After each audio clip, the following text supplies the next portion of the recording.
Hello YouTube, how are you? My name's Jude and welcome back to my YouTube channel. Today we're going to be doing the full card predictions for UFC Shanghai Nurmagomedov versus Song. We have a very interesting fight night this weekend. It'll be at about 1 a.m. for me when I'm watching it, so it'll be pretty late night, you could call it. And then we have Road to UFC the night before, which I also plan to wake up and watch. If you guys are interested in that, you should check it out as well, because there will be some good fighters on this Road to UFC episode, if you want to call it. And yeah, some names to look out for. But we're just going to get right into the picks for Nurmagomedov versus Song.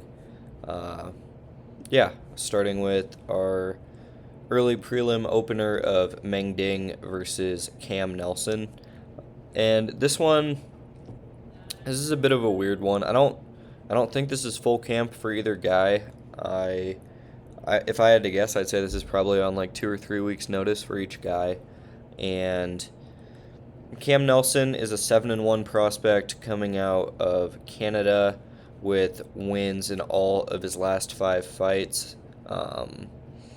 He does have a split decision loss. All of his fights have been in this FLA promotion, and it was weird because when I went to do the tape study on UFC Fight Pass, you go to other promotions and then look at like the international promotions. This is on there, and it says there's going to be 25 videos, so I'm like, great, I can watch all of this guy's career. But no, it was basically just the videos instead of the full events from FLA 25, 24, and 23. So I was only able to watch his past 2 fights against Joao Machado and Luis Guerrero, and neither of these really helped me at all, because this guy Luis Guerrero is a 38-year-old featherweight who has fought at bantamweight in his career. He fought Vince Morales, former UFC bantamweight, on the regional scene. This guy Luis Guerrero, yeah, he was much smaller. It's pretty clear that he's a featherweight fighting at 170 in that one. And then this Joao Machado one was kind of the same thing. Joao Machado has been a career featherweight and lightweight, and then in this one, he fights up at 170 against Cam Nelson on the Canadian regional scene. And he was like 40 years old as well, I believe. So neither of these are very impressive. Again, I'm not super impressed by anything I've seen on the regional scene of Cam Nelson, because it's the Canadian regional scene, and he's really only finding finishes against the worst of the worst people that they can put in front of him, because he went to a decision with a 2-4 fighter here a year and a half ago, and then he went to a decision less than 2 years ago with this guy who Julian LeBlanc was able to finish, because I remember watching Julian LeBlanc submit this guy, and Cam Nelson was unable to do so. I think that Cam Nelson is a clean striker. I think he looks pretty good, pretty poised on the feet. I just do not like the lack of experience, especially when you're going to compare it to the 45 professional fights of Meng Ding at 31 years old. And before I really started doing this tape study, I would have probably guessed that Meng Ding was like 36, but no, he's 31. And he, like I said, he has 45 professional fights, made his UFC debut in Macau against Jose Henrique Souza. This was a weird fight, but I do think you could pretty easily score it for Meng Ding rounds 1 and 2. It was a bit of a scrap, though, on the feet for the most of it, and Jose Souza was able to counter a lot of Meng Ding's shots as Meng Ding entered the pocket, because Souza was sporting a large reach advantage in this matchup. And then before that, this fight was in A1 combat, and he picked up a little bit of an early stoppage win here. And then about 2 years ago now, did lose on the Contender Series to Rami Hamed. I haven't seen enough from Cam Nelson to make me want to pick him here. I think that Meng Ding will have someone that obliges him on the feet here, and I think Meng Ding in a purely stand-up fight will hold the advantage here, because he's been in so many fights, and I feel like he has seen the archetype of Cam Nelson more than once at this point in his career, and he should be ready for it. But he did disappoint me last time. I did pick him to beat Jose Souza, and he ended up losing that one by split decision. I kind of thought he won. But, yeah, I'm going to go with Meng Ding this time to win a scrap on the feet, and I am going to say it goes to decision, but we are picking Meng Ding here. And then our next fight on the prelims, we have Jingnan Zhang versus Julia Pilastri, and this one's a bit weird to break down as well, in my opinion, because Jingnan Zhang is someone that also made her UFC debut at UFC Macau a couple months ago, and I didn't remember it being as bad as it was, but she got completely styled on by Angela Hill. Like, usually when Angela Hill has a fight in this division, it's a close decision. She's had close decisions with basically everybody at this point, and she really styled on Jingnan Zhang like I've never seen her really do to anybody else. She won all 3 rounds convincingly and landed shots that if she wasn't fighting at women's strawweight would have probably put her opponent out. She was landing a lot of knees to the head flush on Jingnan Zhang and catching her with boxing combinations. She was the much cleaner striker in that matchup, and I was disappointed by Jingnan Zhang because I kind of did buy into the hype for her coming into this one, and I kind of should have maybe seen the writing on the wall that she did take a bit of a layoff here, a 2-year layoff, comes back. I wasn't super impressed by this performance. Bo Ming is actually fighting on Road to UFC the day before this card will occur, but I just didn't really like this performance, and then I really, really didn't like this Angela Hill performance. It just seems clear to me that she is pretty old, and I don't think that she really has what I thought that she would have coming into the UFC. On the other hand, we have Julia Pilastri, who isn't really anything special on paper either. She does have a losing record in the UFC of 2-3, losing her debut to Josephine Knudsen. She then picks up a split decision over Corey McKenna, loses to Lupi Godinez, but has a really good third round in this one.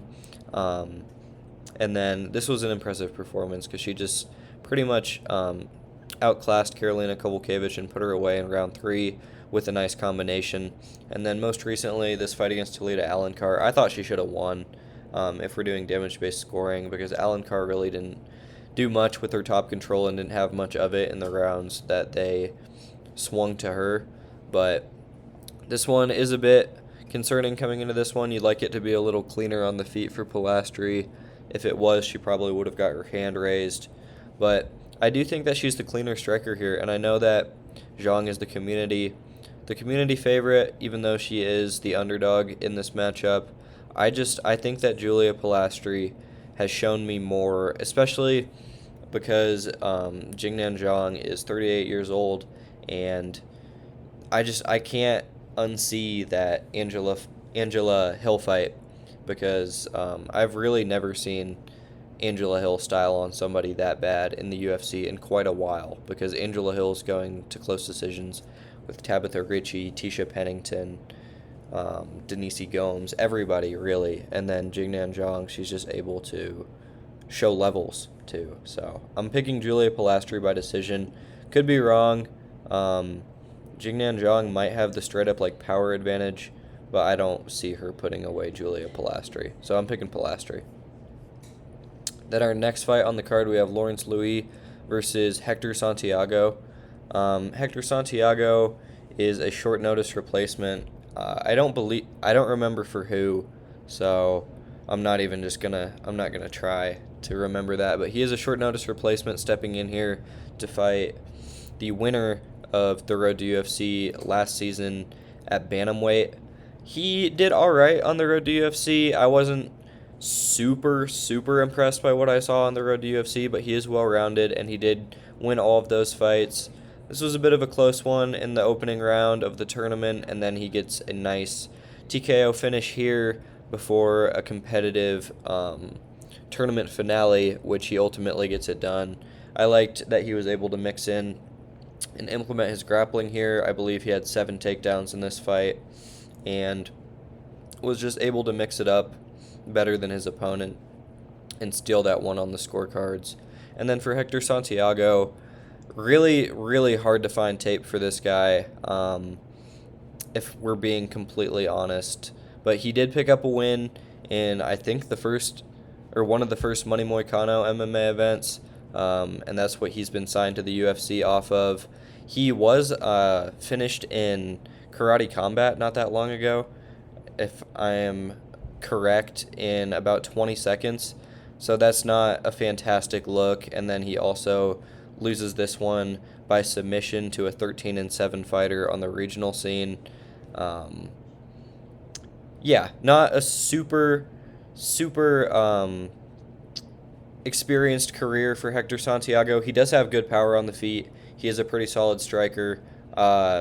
He just has shown holes in the ground game. He's been taken down in his fights before. So unless he puts Lawrence Louis away on the feet in here, I think that this one should favor Lawrence, because Lawrence is a good striker in his own right, and I think that he will be using his wrestling in this one. I don't really think he's a submission threat. He's never submitted anybody in his career, so I am going to be picking Lawrence Louis by decision, and I do think that he's going to be able to out-wrestle Hector Santiago and keep it competitive on the feet. So I like Louis there, and he's on more of a training camp. And now we have Jack Jenkins versus Sean Woodson, and this one, to me, the hardest, if not, it's either the second hardest or the hardest one to call for me on this card, and we'll get to the other one in a little bit, but yeah, this one I've had a lot of trouble with. I've been going back and forth on it. Haven't been able to watch as much tape as I'd like to for this fight. I did watch a couple recent fights for both guys. I watched Sean Woodson in his knockout win over Fernando Padilla and his knockout loss to Dan Ige. And then for Jack Jenkins, I was able to watch this most recent fight against Ramon Tavares and then this fight against Gabriel Santos as well. I remembered this one pretty well, but I just had to revisit it to jog my memory, sort of. Both of these guys, I think, have, like, no disrespect, been a little bit overrated by the general UFC fan base at times in their career. Sean Woodson hasn't fought in about a year and a half now. He hasn't fought since that loss to Dan Ige, where that fight was competitive. The judges do like both of these guys because Sean Woodson has a win over Alex Caceres that the community and the media outlets pretty strongly think that he lost. Round 2 and round 3 should have gone to Caceres in my opinion and in the opinion of the masses. And then for Jack Jenkins, he has a win over Jamal Emmers in a fight that you can honestly make a very solid argument that Jamal Emmers wins 30-27, if not clearly 29-28. So both these guys have been on the receiving end of some favorable scorecards.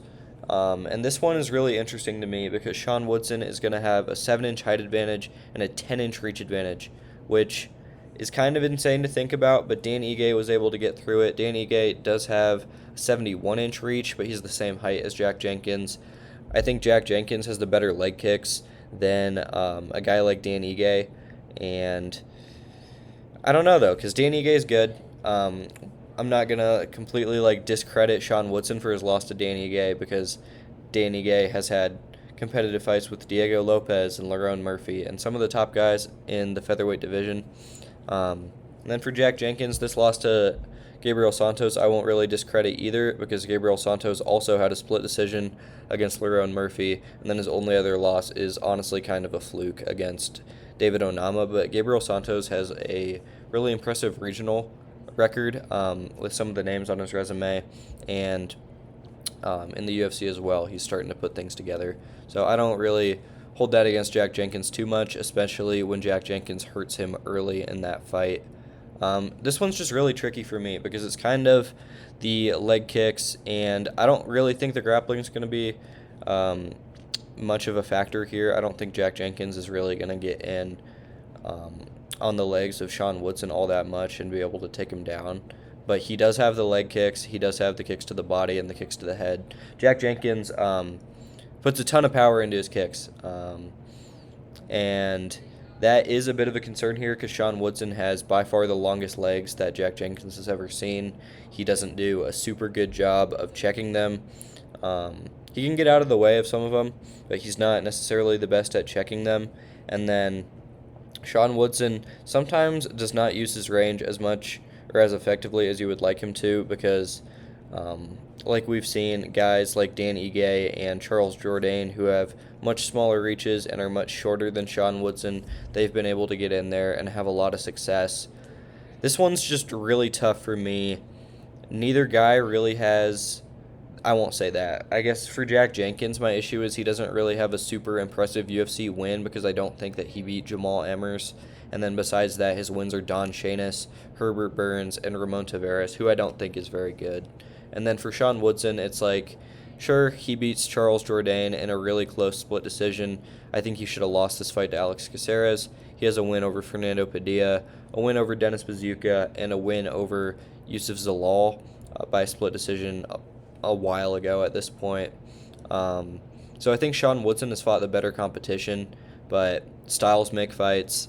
And this is one that I really don't have a confident pick for. So I haven't even really came to a confident decision as I'm recording this. For right now, we are going to we're going to say Sean Woodson by close decision in this one, but this is one that I could change and is one that I'm definitely going to take a bit of a deeper look into to see if I can come to a more confident consensus. And then in our next prelim, we have Long Zhao versus Francesco Nuzzi. This one is going to be at bantamweight, and I think this is also a short notice replacement. Nuzzi stepping in. Again, I'm not sure for who, but I know Long Zhao was originally supposed to have a different opponent here. Long Zhao is an interesting one because he did pick up 2 wins on the road to UFC, and this is a guy that did lose on the Contender Series, I think 4 or 5 years ago at this point, to Christian Quinones. But since then, he did bounce back. He got 2 wins on the road to UFC, and then loses a split decision in the finale to Chang Ho Lee that a lot of people think that he could have probably won. This is an underrated win, in my opinion. I'm a big fan of Quang Lee. Quang Lee was able to submit Gaston Bolaños. Quang Lee had a close fight with Chris Gutierrez. Quang Lee almost put away Santiago Luna, and Long Zhao was able to knock out Quang Lee in, I believe, round 2 or 3 of this fight. I know it wasn't round 1. And then, unfortunately, he goes on to lose to Su Young Yu in a relatively competitive decision that he clearly loses. And then this one, most recently, he loses to Cody Garbrandt because he has 2 points deducted. But I honestly think he won all 3 rounds of this fight. It was primarily striking. I think he won all 3 rounds. And even with the point deduction, the 2 point deductions, I think he should have won 28-27 over Cody Garbrandt. They just kind of gifted Garbrandt a win there. And then for Nuzzi, this was an interesting tape study because I do think that this guy's pretty good. He is stepping in here on short notice. Not a huge significant difference in the age, height, or reach categories. Francesco Nuzzi is fighting out of Italy. He has some fights in PFL, some fights in Cage Warriors. So a good regional level of competition for Nuzzi, we'll say. Not necessarily as active as you would like him to be, though. He's only had, I guess, 3 real results in the past 4 years. Picking up a TKO win with a head kick in PFL Europe, I believe. Getting submitted by Mando Gutierrez, which isn't a great look because Mando Gutierrez is somebody that lost to Cameron Smotherman. And then he picks up a win here over a 12-7 opponent in Cage Warriors, most recently going to a no contest. This one is kind of strange to me because Long Zhao does have a bit of a grappling background. I believe he has 9 wins by submission on his record. Most of them coming pretty early on in his career because he's kind of abandoned that and now he just likes to strike. But I think he has more ways to win this fight. I think that he potentially might hit a little harder than Francesco Nuzzi. I think Nuzzi's probably the more technical and slicker striker.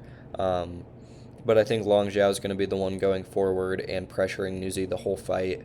And I think that will look good on the scorecards here. So I'm going to be picking Long Jiao to win this one by decision, but this is not a confident pick for me at all. And then our next prelim, we have Ray Saruya versus Kevin Borjas. This one's interesting, and I know I say that a lot. I'm not trying to just be a voice box, but I do believe that Ray Saruya coming off a win at Macau over Luis Garule by submission, and then his only loss in his career to Joshua Van before that beats Carlos Hernandez in his debut. And for Kevin Borjas, I believe, is 2-4 in the UFC, if I'm not mistaken, with wins over Ronaldo Rodriguez and Andre Lima, and losses to Joshua Van, Alessandro Costa, Sumadarji, and Imanol Rodriguez. Kevin Borjas is better than a lot of people give him credit for. I think he's better than the odds are giving him credit for here, because Kevin Borjas is somebody that almost had Imanol Rodriguez put away twice in their fight, had some scrappy moments against Van, and yeah, I think he is just a little bit underrated. Good performance here over Ronaldo Rodriguez, but Ronaldo Rodriguez isn't very good. And then the Lima win, he actually took Lima's O, but this was kind of a bad fight for both guys, in my opinion. Borjas wasn't engaging a whole lot, and then Lima was just pretty much only throwing leg kicks. We'll talk about Lima in a second. But yeah, not the greatest look, but he did get a win as a huge underdog in that last fight. And then for Ray Saruya, great grappler out of Japan, great freestyle wrestling. He has good submission skills, and he's improving on the feet because he actually did drop Luis Garule before he was able to lock in that submission on the ground. These guys have the same reach, and then Ray Saruya has a 1-inch height advantage, so nothing really to note there. I do think that Ray Saruya will be able to take down Kevin Borjas and eventually be able to find a submission in this one, so I am going to be picking Ray Saruya to win this one by submission, probably round 1 or round 2 in my opinion. And then we have our featured prelim. It is the guy we just talked about. It's Andre Lima versus Namzrai Batbayar.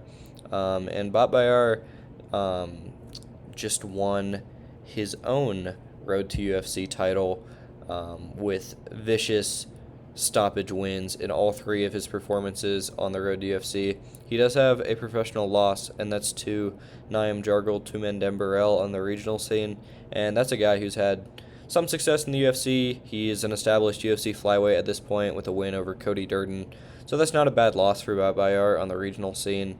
And then, like we said, he got brutal knockout in the first round of the Road to UFC tournament, and then a submission win here over Agul Ali, who was 13-1 at the time, and then a TKO win in the finale where he was supposed to fight Aaron Tao, and then, if you guys know, Aaron Tao tried to cheat the scales when the fight was supposed to happen, ends up missing weight by like 4 pounds, and then the UFC just cuts him and gives the spot to this guy here. So we would have liked to see Namzrai Batbayar versus Aaron Toe, especially because we've seen Aaron Toe against Elijah Smith. But yeah, Namzrai Batbayar has pretty much just destroyed everyone that's been in front of him, and he definitely did that on the road to UFC. And then for Andre Lima was a guy that a lot of people, including myself, were pretty high on at flyweight because he started his UFC run with 4 victories over Igor Severino because he got bit, Mitch Raposo in a fight that shouldn't have been split, a good win over Mitch Raposo there, and then a win over Felipe dos Santos, and a win over Daniel Perez. But yeah, like we said, he did lose to Kevin Borjas, so not a great look, but Kevin Borjas was kind of on the back foot, moving around the outside of the cage for the majority of that fight. I think this one will favor Andre Lima's style a little bit more because Namzrai Batbayar is not going to do that. He's going to be there to be hit. I just really didn't like the lack of variety to Andre Lima's shots in his last performance against Kevin Borjas, because he really was mainly only throwing and landing leg kicks in that fight. A lot of people are picking Andre Lima here, and I'm not super convinced. The Borjas' performance has put a lot of doubt in my mind about Andre Lima. I'm just not sure how Namzrai Batbayar will look against someone at the level of Andre Lima, because Andre Lima does have 4 wins in the UFC, and I'm not sure if Batbayar has ever fought somebody like Andre Lima.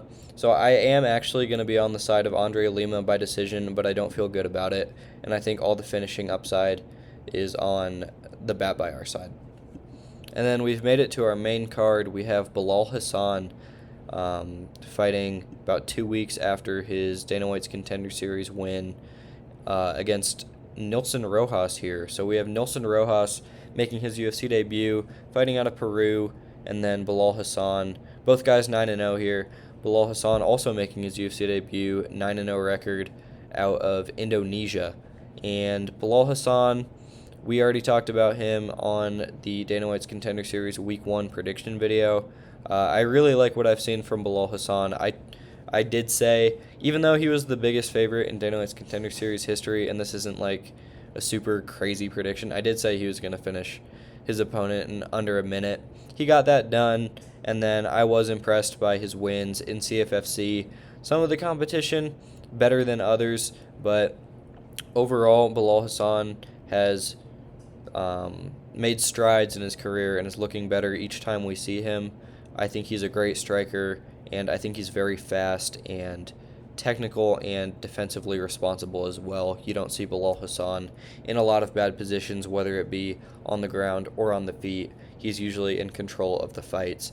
And then for Nilson Rojas, I don't know why it was so hard to find fight tape for some of the guys this week, but I was able to watch this fight, and then a couple of the earlier ones for Nilson Rojas, and he looks really good. Nilson Rojas seems to be a very talented boxer. He has a lot of power on the feet, rips to the body well, goes forward in his fights. The one thing I will say, though, is that Bilal Hassan has fought the better level of competition. I think his 9-0 is a little bit more impressive than Nilson Rojas, but Nilson Rojas also had, I believe, 13 amateur fights, only losing 2 times. He did lose to Kevin Borjas on the amateur scene, but that was so long ago it's not really relevant, just kind of a fun fact more than anything. I do think that Nilson Rojas is good and could potentially show Bilal Hassan some adversity, or make Bilal Hassan go through some adversity. I think this would have been a much more appropriate Dana White's Contender Series fight, but they kind of just wanted a setup for Hassan to get into the UFC. I don't know why, though, if they're just going to sign another regional guy to fight him, but Nilson Rojas is pretty good, and he does have power on the feet, so it could be a little bit shaky for Bilal Hassan, but I do think that Bilal Hassan's really good and will eventually settle into a rhythm and eventually probably be able to put away Nilson Rojas in round 2 or round 3. So I'm going to say Bilal Hassan by round 2, round 3 TKO. We're going to say round 2 for the sake of Tapology. Our next fight on the main card, we have Levy Rodriguez Jr. versus C. Liu. Yeah, we're going to keep this one really short and sweet. I'm not picking Levi Levy Rodriguez, whatever, after his UFC debut against Felipe Franco, because that was a month ago, and he's turning around to fight here in China.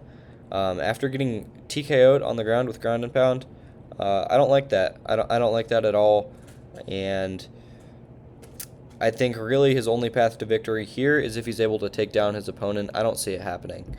So we will talk a little bit about Liu, but we have to say, now that he is off of the steroids, Levi Rodriguez, that is, he's not the same guy. He's not the same guy. He had a little bit of success on the feet with Felipe Franco, had no takedown defense, had nothing to offer on the ground, and was honestly getting hit with just as good of shots as he was landing on the feet against Felipe Franco. So, yeah, pretty low on Levi Rodriguez, especially when that loss was only 4 weeks ago. I know he hasn't made any improvement since then.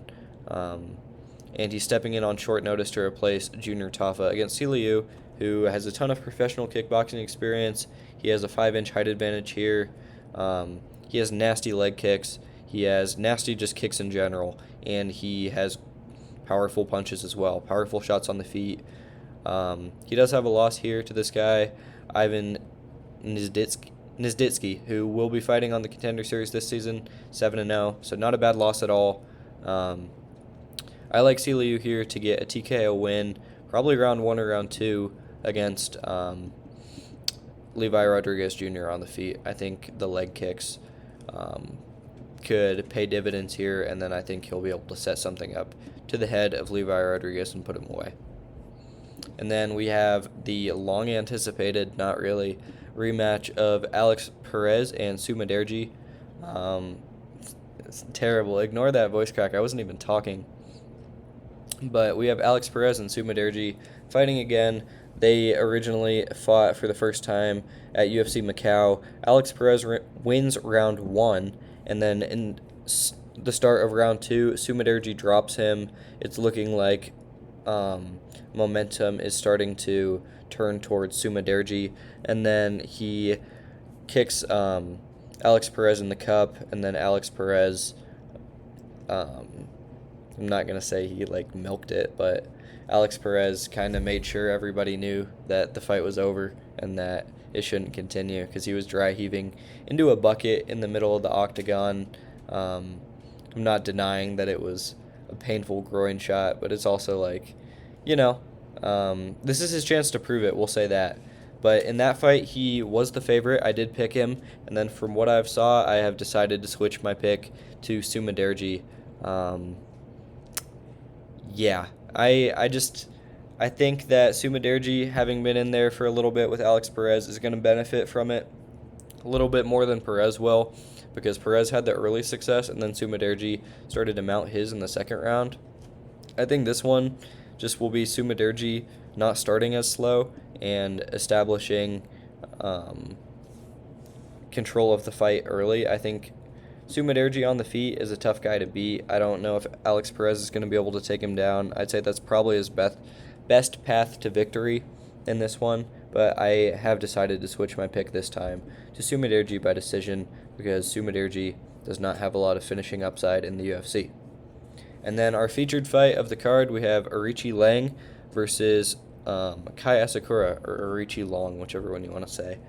This one's pretty straightforward. This is Kai Asakura's second fight at bantamweight. Last time he knocks out Cameron Smotherman with a really nice combination in round 1. And then before that, obviously, gets signed, automatic title shot in his debut, loses to Pantoja in round 2, and then loses to Tim Elliott in round 2 as well by submission, forcing him to move up to bantamweight. He did look good in his last fight at bantamweight, albeit fighting a much lower level of competition, but he looks healthier, and it looks like his more natural weight class, we'll say. And he's going to be fighting Arichi Lang here, who has been in the UFC for quite a while now. He doesn't really have any trademark wins, if you want to say it, besides this 20-second knockout over Cody Gibson. But yeah, he lost to Raul Rosas Jr., and he lost to Cody Haddon as well. He does have a lot of power on the feet. He is a good kickboxer, mainly boxing for Arichi Lang, though. I think Kai Asakura is much more dynamic. I think he is much faster, and honestly, I think he's probably more powerful as well. So yeah, we're going to state the obvious here and pick Kai Asakura by round 1 TKO. And then for Yan Jiaonan versus Denise Gomes, this is going to be the co-main event. This is the other one. I talked about it in the Jack Jenkins fight and Sean Woodson. I feel terrible about that fight, so just make your own pick for that one. Don't listen to me for the Jack Jenkins fight, and then I could probably advise you to do the same for this one, because this is a fight that I've been super conflicted with, even upon watching a little bit of tape. So I'll have to watch a little bit more tape for these two fighters, even though that's not necessarily at the top of my priority list, to go back and watch tape for Denise Gomes versus Yan Jiaonan, believe it or not. I have a little bit more of a life than that. But from what I have seen, this has been pretty hard to come to come to a conclusion on. Denise Gomes is a good striker. Hold on, there's a cat making noise over there. Denise Gomes is a good striker. She has been mixing in her wrestling and grappling more and more. She does have a lot of power in this weight class, more than we usually see at 115 pounds. She does have, I think, 2 losses in the UFC, to Loma Lookboonmee and then to Angela Hill, but we're almost 3 years ago at that point. Since then, picked up a win over Eduardo Mora, which is aging pretty well. Eduardo Mora is decent. Win over Karolina Kowalkiewicz here. Kind of surprised she wasn't able to get the finish in that one. Her power is a little bit random because she was able to finish Elise Reed 30 seconds into round 2. Pretty solid performance there for the most part. And then most recently, pitches a shutout over Tisha Pennington across 3 rounds. Mixes in a little bit of grappling in round 3. Outstrikes Tisha Pennington on the feet. Pushes forward the whole time. So yeah, that's a good performance for her. And part of the reason why this one is so difficult for me is because I don't think that Denise Gomes is really going to be able to incorporate her wrestling / grappling in this fight. But I don't think that's what she does best anyways. I think she is better when she's on the feet, and that's definitely where Yan Xiaonan is the best. Her most recent performance, she loses to Virna Jandiroba in a fight where she was controlled for 10 minutes of a 15-minute fight. But Virna Jandiroba has much better wrestling and control and scrambles on the ground than somebody like Denise Gomes. Before that, Yan Xiaonan picks up a win over Tabitha Ricci. This is a shutout as well. This one, very, very similar to the Tisha Pennington fight, besides the fact that Yan Xiaonan doesn't initiate any grappling against Tabitha Ricci. She just outstrikes her for 3 rounds, and Tabitha Ricci barely lands anything. I think Tabitha Ricci landed less than 20 significant strikes in that fight, if I'm not mistaken. And then before that, she did lose her title shot at UFC 300 to Weili Zhang in a fight where she was pretty much finished in all 3 ways, or defeated in all 3 ways, because she kind of got submitted at the end of round 1. She almost got knocked out in this fight, and then she ends up losing the decision to Weili Zhang. But I think Weili Zhang would also style on Denise Gomes in a similar fashion, especially at the time that this fight happened. So what's been difficult for me is that both of their most recent wins are over people who I think are very, very similar skill level, and it was relatively very similar in terms of dominance as well. Denise Gomes, dominant performance over Tisha Pennington. Yan Xiaonan, dominant performance over Tabitha Ricci, where she's able to stuff the grappling of Ricci. Really not sure, though. I think Tabitha Ricci is definitely on the upward trend as compared to someone like Tisha Pennington, even though they had a very close fight themselves. Kind of getting off topic here, don't want to do the MMA math thing. I do think that Yan Xiaonan is kind of a bad stylistic matchup for Denise Gomes. If she's able to defend their wrestling, I think obviously this means that Denise Gomes has more ways to win this fight, but I think Yan Xiaonan probably is the better striker, because when you put Denise Gomes on her back foot, she doesn't do nearly as well as she does on the front foot. It's pretty obvious. I feel like that's the case for most fighters, but it's especially the case for Denise Gomes, because that's how Angela Hill was able to defeat her, and how other fighters have found success against Denise Gomes as well. I think Yan Xiaonan is one of the better boxers in this division. It does worry me that she's 37, fighting someone who is 11 years older. That is what's making me want to pick Denise Gomes, but I do think I'm going to trust the striking of Yan Xiaonan, because it looked very good against Tabitha Ricci, and in a purely striking fight, I don't know if Denise Gomes has evolved enough in her career or seen the level of competition necessary to beat someone like Yan Xiaonan, but this could be the perfect time for Denise Gomes to do it, because like we said, Yan Xiaonan is now 37 and is definitely getting close to retirement now.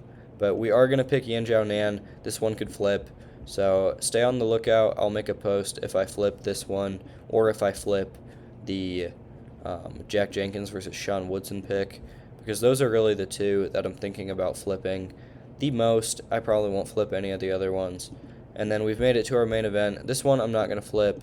I haven't had a super hard time coming to a consensus on this one. I think Umar Nurmagomedov is a little bit inflated in terms of betting odds as a favorite. He's minus 550, which is insane. for really anyone to have that high of odds over Song Yadong, because Song Yadong is good. Like, I'm picking against Song Yadong, but I'm not going to discredit him. I just am relatively confident in Umar Nurmagomedov. Obviously, he has the wrestling, great wrestler in this division. He does have the one blemish against Merab on his resume, but Merab, especially at the time, probably does this to Song Yadong as well. And this was a really close fight, if you'll remember, because it was 48-47, and then I think Umar may have broken his hand in this fight at some point. So a competitive fight against Merab, nonetheless. Just did not have as much striking success as you would have thought going into this one, because he obviously did knock out Johnny Barcelos. That's a win that's aging really well. The win over Beksat Almakhan. Almakhan's now out of the UFC, but I don't think he's necessarily anything to sneeze at either.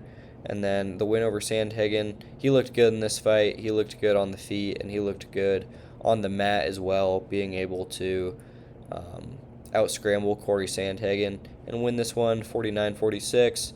And then since his loss in the title bout, he was able to pick up a win over Mario Batista in a relatively competitive fight where he gets hurt by a knee, but he pretty clearly, I thought, won this fight against Mario Batista 2-1. And yeah, so that's a really good win here, especially for this matchup against Song Yadong. And then Davison Figueiredo, he gets a win as well. That's also the most recent victory for Song Yadong, because Song Yadong picked up a win in the main event of UFC Macau by way of round 3 guillotine, which I don't really think anyone saw a submission win for Song Yadong coming in that fight. But that's what happened. Bit over the hill for Davison Figueiredo at this point, but he was only about 4 months younger when he fought Umar, so that's just an impressive performance from Song Yadong. I'm not going to take that away from him. Very close fight with Sean O'Malley here. This one was really close. I do think it probably should have gone to O'Malley, and it did.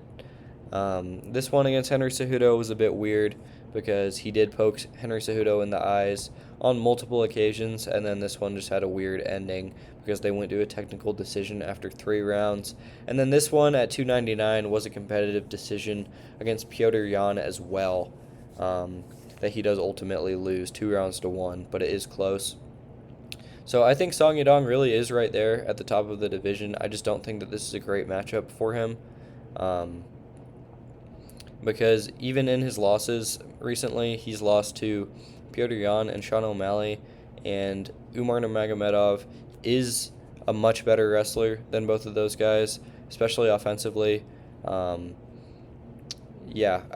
Because he was Song Yadong able to take down Sean O'Malley, and I think he was also able to take down Petr Yan in round 1 of their fight, and he won't be able to do that here against Umar Nurmagomedov.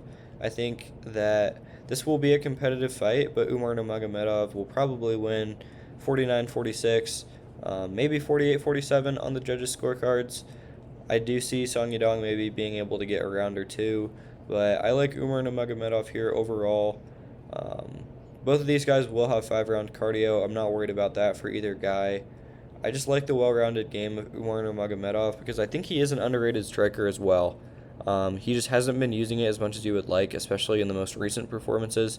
But he does have a lot of power on the feet. He does have some pretty slick striking for someone that's fighting out of the Team Habib camp. So I like Umar here. I don't think that the odds should look like this. I think he should probably be like minus 250 maybe. But we are going to pick Umar to win this one by decision. I think that's going to be far and away the popular pick this week. So that's going to do it for this week's YouTube video.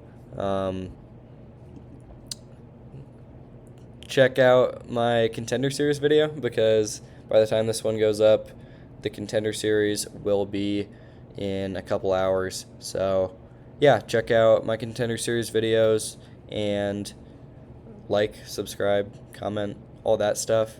Thank you guys for watching. I'll see you guys in the next one. I think I'm going to try and upload Wednesday for week 4 of Dana White's Contender Series because I'm going out of town on Thursday. But we will see. So I'll see you guys then. Have a good night.